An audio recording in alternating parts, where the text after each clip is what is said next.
Cosmic zone આવેલા છે. એમાં પહેલો કોસ્મિક ઝોન છે એ હિમાલય છે. પ્રયાગ કહેવાય, પ્રયાગરાજનું સેન્ટર છે. કોસ્મિક ઝોન હોય ને તેમાં માની લો કે અહીંયા તમે કોઈ કોન્સન્ટ્રેશન કે મેડિટેશન કે અષ્ટાંગ યોગની દીક્ષા લીધી અને અહીંયા તમે અભ્યાસ કરો છો તો તમારી કુંડલીની મહાશક્તિને જાગૃત થતા 12 વર્ષ લાગે. કેટલા? 12. અને ત્યાં તમે 12 મહિનામાં જ કુંડલીની જાગૃત કરી નાખો. કારણ કે એ જે કોસ્મિક ઝોન છે ને એમાં જઈને તમારે કશું કરવાનું ના હોય. તમે જેવા કોસ્મિક ઝોનમાં પ્રવેશ કરો ને એટલે એ ઓટો સિસ્ટમમાં આવી જાઓ. એટલે ત્યાં તમારે ધ્યાન ધારણા અને સમાધિ કરવી ના પડે. ત્યાં તમારે ધ્યાન ધારણા અને સમાધિ થઈ જાય.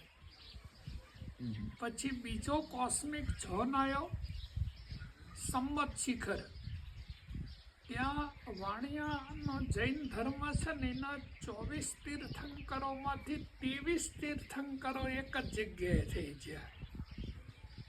તો એટલો હેવી ફોર્સ છે કે ત્યાં કોઈ પણ વ્યક્તિ છે ને એ ઘેર માળા કરે તો 12 માળા કરે અને જે એને પુણ્ય પ્રાપ્ત થાય મંત્રનું એ એક જ માળા કરવાથી થાય.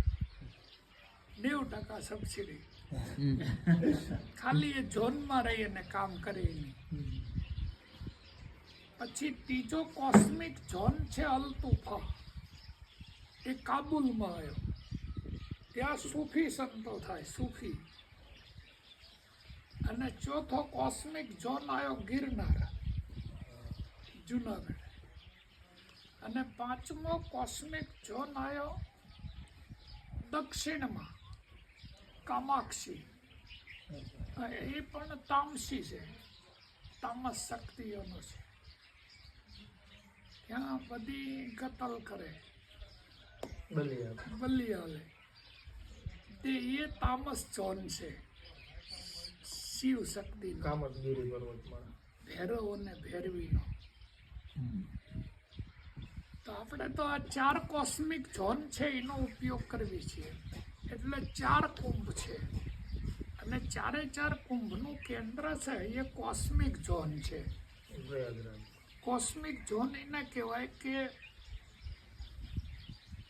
અંતરિક્ષમાંથી જે વેવ આવે છે એ વેવ છે ને એ અત્યારે સૂર્ય છે ને એ દક્ષિણ ધ્રુવ પર જઈ રહ્યો છે.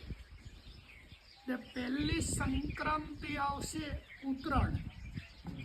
ઉત્તરાયણના દિવસે કમ્પ્લેટ ઉત્તર ધ્રુવના સિગ્નલ ઉપર હોય. પછી એ જેવો પાછો વળશે ઉત્તર ધ્રુવ તરફ એટલે પ્રથમ પહેલા ઋતુ ચેન્જ થઈ જાય. ઋતુની સાથે વેવ ચેન્જ થાય. એટલે એક સૂર્યના ફરતા 9 ગ્રહ, તેની ફરતી 12 રાશિ, તેના ફરતા 12 આદિત્ય, તેના ફરતા 11 રુદ્ર, તેના ફરતા 27 નક્ષત્ર, 28 નિહારિકાઓ અને 8 વસુઓ. તેની ટોટલ ચેનલ ટાસ થાય.